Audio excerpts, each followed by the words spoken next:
सवाल नंबर 33 में देखते हैं। इसमें कहा गया कि एलसीएम दिया गया है 96, 120 और 160 का और डिवाइडेड बाय एचसीएफ है। तो हम क्या करते हैं, पहले एलसीएम निकाल लेते हैं। तो इसका एलसीएम निकालने के लिए हमें क्या करना होगा,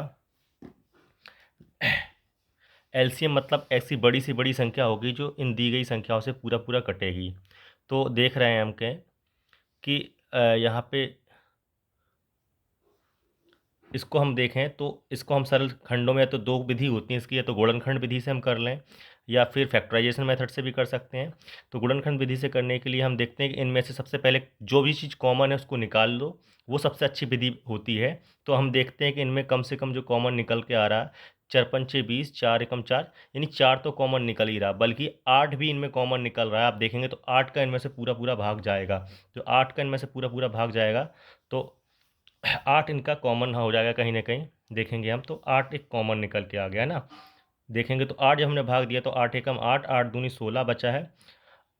15 अट्ठे 120 होता है, ये कट गया। 8 दूनी 16, 20 हुआ। अब हम देख रहे हैं इसमें क्या बचा है, इसमें 2, 3 और 20 बचा है कि ये आपस में कितना होते हैं। तो कहीं ना कहीं देखेंगे तो 12 पंचे 60, 15 चौके 60, 20 तिया 60, इन तीनों का जो एलसीएम होता है वो 60 होता है। तो 8 इंटू 60 ऊपर वाली संख्या का एलसीएम हमने मान लिया, निकल आया। अब हम बात करते हैं एचसीएफ का। एचसीएफ का मतलब होगा कि इनमें से जो बड़ी से इनमें से वह संख्या, बड़ी से बड़ी संख्या जो इनका कॉमन हो, highest common factor. Common factor मतलब ऐसी संख्या जो इन दी गई संख्याओं को पूरी पूरी विभाजित करती हो। जबकि एलसीएम क्या होता है, वह बड़ी से बड़ी संख्या होती है, या लीस्ट, या जिसको हम बोलते हैं लघुत्तम होते, लेकिन होती वो मान में बड़ी होती है। तो वो कैसी निकालनी होती है हमको, जो इन संख्याओं से कटे। जबकि ये एचसीएफ जो होता है उसको काटता है। तो देखते हैं कैसे होता है। तो सेम मेथड वही देखेंगे, इसमें क्या कॉमन है। तो 2 कॉमन तो निकल ही रहा, लास्ट का डिजिट देख रहे हैं इवन डिजिट है तो 2 निकल रहा है। फिर देखते हैं तो 4 कॉमन निकल रहा है क्या, 4, 4 सत्ते 28 कट रहा है। 4 एकम 4, 4 गुण 32, यानी 4 भी कॉमन निकल रहा है। क्या 8 कॉमन निकल रहा है, तो देख रहे हैं हम 8 भी कॉमन निकल रहा है।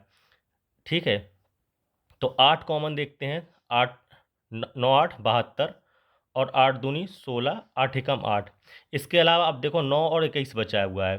तो 9 और 21 में कहीं ना कहीं 3 तिरका 9, 3 सत्ते 21, यानी 3 कॉमन और निकल रहा होगा, है ना। तो यहाँ पे जो कॉमन निकला वो 8 और 3 कॉमन निकला। तो 8 से 8 कट जाएगा और 3 से 20 कटेगा, तो उत्तर होगा 20, जो कि हमारा ऑप्शन बी है। अब अगले प्रश्न की ओर देखते हैं। अगला प्रश्न क्रमांक है 34, जिसमें कहा गया है कि 8 समोसों का मूल 156 रुपये, 4 इडली का मूल 98 रुपये है। सुनीता के पास केवल एक 200 का नोट है, वह 3 समोसे और 3 इडलियाँ खरीदती है ना। तो सीधी सी बात है, इस प्रश्न को हल करने के लिए 8 समोसे का मूल इतना है, तो हम देखते हैं कि 156/8 समोसों का मूल निकल आया, जबकि वो खरीद कितना चाह रही है, 3 खरीदना चाह रही है। इसी प्रकार से हम जोड़ देंगे 4 इडली का मूल 98 रुपीज़, यानी 98/4 एक इडली का मूल निकल के आएगा, और ऐसी 3 इडलियाँ खरीद रही होगी वो। तो चाहें तो हम इनको हम पहले गुणा कर दें, फिर इसके बाद एलसीएम लेके कर लें हल। या फिर दूसरा सरल तरीका ये हो सकता है इनका, कि हम ये देखें या कट रही हैं क्या आपस में, ये 4 दूनी 8 और 18, तो ये पूरा पूरा नहीं कट रहा है कहीं ना कहीं संख्या।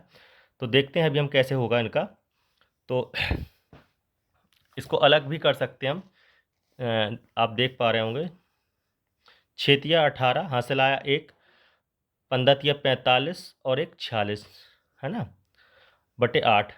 इधर हम देखेंगे तो 3 अट्ठे 24, हासिल आया 2, 9 तिया 27, 2 29 बटे 4, है ना। एलसीएम देखेंगे तो एलसीएम कहीं ना कहीं 4 लिया जा 8 लिया जा सकता है ना, इन दोनों को संख्याओं का। तो 8 लेंगे तो 8 का एक बार जाएगा तो 468 ही आएगा, और यहाँ इसका 2 गुना करना पड़ेगा। 4 दूनी 8, 2 से भाग दिया तो 2 से इसमें कहीं ना कहीं गुणा करना पड़ेगा। तो 4 दूनी 8, 9 दूनी 18, हासिल आई 1, 2 दूनी 4 और 1 5। अब इन दोनों संख्याओं को हम जोड़ देंगे, 468 और 588 को।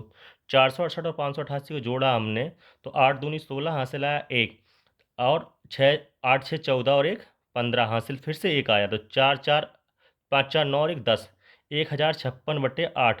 1056/8 से हम देखेंगे भाग तो कितने बार जा रहा है। अब हम इनको काट के देखेंगे तो फिर देखते हैं कितना आ रहा है हमारा। अब हमने देखा इसको काटा तो 8 एकम 8 एक बार जा रहा होगा, तो यहाँ 2 बच रहा होगा। तो 8 या 24, फिर एक बच रहा 8 दूनी 16, यानी 132 रुपये अभी इनका मूल निकला है।